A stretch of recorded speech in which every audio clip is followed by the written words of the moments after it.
Bismillahirrahmanirrahim. Assalamualaikum warahmatullahi wabarakatuh. Pada kesempatan kali ini kita akan membahas soal P3K hasil field report pada tahap 1, yaitu soal nomor 1 sampai dengan nomor 5. Yang pertama adalah mengenai teori Edgar Dale. Edgar Dale dalam bukunya berjudul Audiovisual Methods in Teaching tahun 69 menganggap kerucut merupakan analogi visual untuk menunjukkan perkembangan belajar.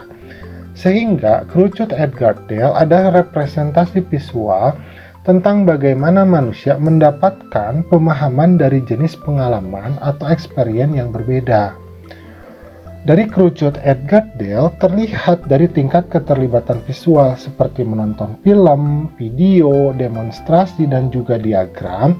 Ini hanya menghasilkan pemahaman sebanyak 20%.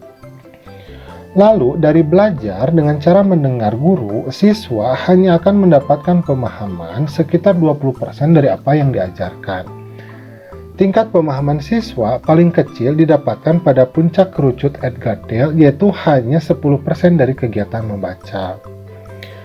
Edgar Dale dalam buku Audiovisual Methods in Teaching tahun 69 menyebutkan bahwa dasar kerucut yang luas menggambarkan pentingnya pengalaman langsung untuk komunikasi dan pembelajaran yang efektif, sehingga dapat disimpulkan kerucut Edgar Dale memberikan gambaran visual bahwa semakin abstrak suatu pengalaman pembelajaran, maka akan semakin sedikit pemahaman yang didapatkan. Kebalikannya, jika pengalaman pembelajaran semakin nyata, maka akan semakin besar pemahaman yang didapatkan. Itu artinya semakin banyak indera yang dilibatkan dalam pembelajaran, maka kualitas pembelajaran siswa akan semakin meningkat. Oke, kita lanjut ke soal nomor kedua. Pengertian cermin dan sifat cermin. Cermin adalah permukaan yang licin dan dapat menciptakan pantulan bayangan benda dengan sempurna. Cermin datar adalah cermin yang memiliki permukaan datar. Cermin datar memiliki sifat menyebarkan cahaya. Contohnya, cermin yang digunakan untuk berdandan. Sifat bayangan pada cermin datar adalah tegak, sama besar dengan bendanya. Jarak bayangan ke cermin sama dengan jarak benda ke cermin. Bayangan tidak terbentuk pada layar. Cermin cembung adalah cermin yang permukaannya melengkung keluar. Cermin cembung bersifat menyebarkan cahaya, seperti kaca spion. Jika ingin melihat benda besar menjadi kecil dengan sudut pandang yang luas, bisa menggunakan cermin cembung. Berikut sifat bayangan cermin cembung. Tegak, lebih kecil, bayangan tidak terbentuk pada layar. Cermin cekung adalah cermin yang permukaannya melengkung ke dalam. Cermin cekung sering digunakan pada lampu sorot di lampu mobil. Sifat cermin cekung adalah mengumpulkan cahaya. Benda-benda di muka cermin cekung memiliki bayangan yang sangat bergantung pada letak benda terhadap cermin. Berikut ilustrasinya.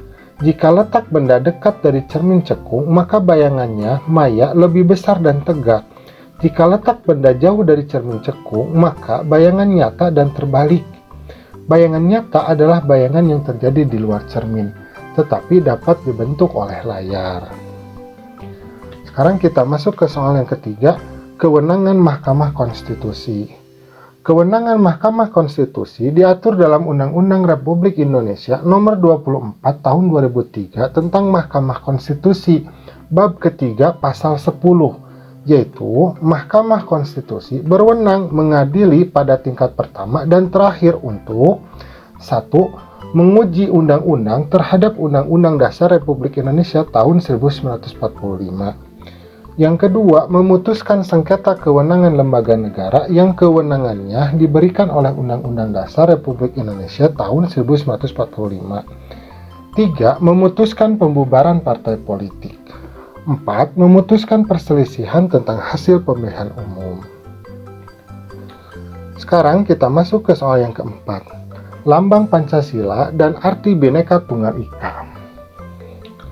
Pancasila berasal dari bahasa Sanskerta yang terdiri dari kata panca yang berarti 5 dan sila yang berarti prinsip atau asas. Kelima asas ini kemudian dilambangkan dalam seekor burung Garuda yang dilengkapi 5 buah ruang berisi simbol, di mana masing-masing simbol tersebut mewakili tiap nilai Pancasila.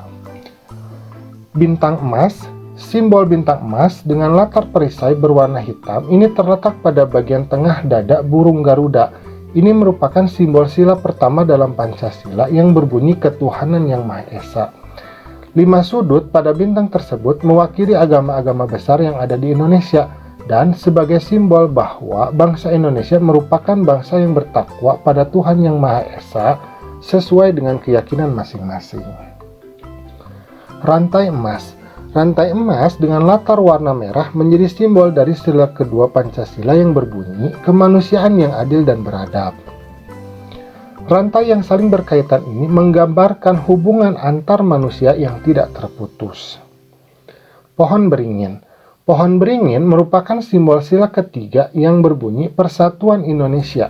Pohon beringin merupakan gambaran sebagai peneduh bangsa Indonesia untuk berlindung dan merasa aman. Akar tunggang yang kuat pada pohon beringin juga menggambarkan persatuan bangsa Indonesia. Kepala banteng. Kepala banteng merupakan simbol sila keempat yang berbunyi kerakyatan yang dipimpin oleh hikmat kebijaksanaan dalam permusyawaratan perwakilan. Banteng dikenal sebagai hewan yang hidup berkelompok. Hal ini menggambarkan bahwa masyarakat Indonesia juga gemar berkumpul untuk bermusyawarah demi mencapai mufakat. Padi dan kapas. Padi dan kapas merupakan simbol sila kelima yang berbunyi keadilan sosial bagi seluruh rakyat Indonesia. Kedua benda ini merupakan lambang dari kebutuhan dasar manusia, yaitu pangan yang disimbolkan dengan padi dan sandang yang disimbolkan dengan kapas. Adanya padi dan kapas sebagai gambaran bahwa kebutuhan dasar bangsa Indonesia akan terpenuhi sehingga rakyat menjadi sejahtera. Selain sebagai simbol 5 butir Pancasila, pemilihan burung Garuda juga digunakan untuk menunjukkan bahwa Indonesia adalah negara yang kuat dan besar. Berikut ini makna burung Garuda.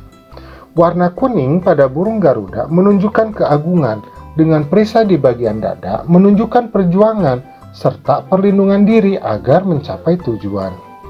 Jumlah bulu yang terdapat pada burung Garuda pun telah ditetapkan sesuai dengan tanggal bersejarah bangsa Indonesia. 17 bulu pada masing-masing sayap menggambarkan tanggal kemerdekaan Indonesia. 8 bulu pada ekor melambangkan bulan kemerdekaan Indonesia. Agustus merupakan bulan ke-8 dalam periode 1 tahun. 19 bulu pada pangkal ekor serta 45 bulu pada leher burung Garuda melambangkan tahun di mana bangsa Indonesia merdeka, yaitu 1945. Selain itu, kaki burung Garuda juga mencengkram pita bertuliskan Bhinneka Tunggal Ika yang merupakan semboyan bangsa Indonesia yang memiliki arti mesti berbeda-beda tetapi tetap satu jua. Sekarang kita masuk ke soal yang kelima. Makna pembukaan Undang-Undang Dasar 1945. Makna alinea pertama pembukaan Undang-Undang Dasar 1945. Alinea pertama pembukaan Undang-Undang Dasar 1945 ini mempunyai makna sebagai sebuah pernyataan kemerdekaan sebagai hak semua bangsa di dunia, termasuk juga Indonesia. Isinya mengatakan bahwa sesungguhnya kemerdekaan itu adalah hak segala bangsa, dan oleh sebab itu maka penjajahan di atas dunia harus dihapuskan karena tidak sesuai dengan pri kemanusiaan dan pri keadilan. Makna alinea kedua pembukaan Undang-Undang Dasar 1945. Makna alinea kedua ini adalah kemerdekaan yang saat ini sudah diraih oleh Indonesia adalah hasil perjuangan yang panjang. Isinya adalah, dan perjuangan pergerakan kemerdekaan Indonesia telah sampailah kepada saat yang berbahagia dengan selamat sentosa, mengantarkan rakyat Indonesia ke depan pintu gerbang kemerdekaan Indonesia yang merdeka, bersatu, berdaulat, adil, dan makmur.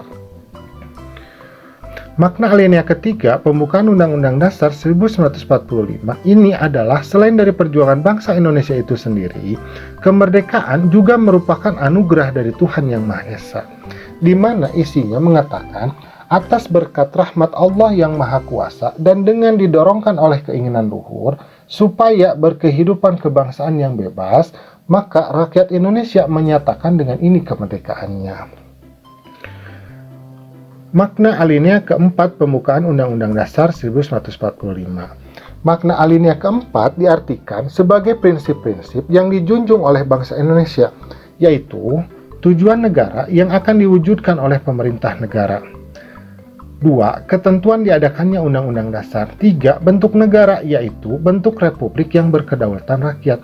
4. Dasar negara, yaitu Pancasila, di mana dikatakan, kemudian daripada itu, untuk membentuk suatu pemerintah negara Indonesia yang melindungi segenap bangsa Indonesia dan seluruh tumpah darah Indonesia, dan untuk memajukan kesejahteraan umum, mencerdaskan kehidupan bangsa, dan ikut melaksanakan ketertiban dunia yang berdasarkan kemerdekaan, perdamaian abadi, dan keadilan sosial.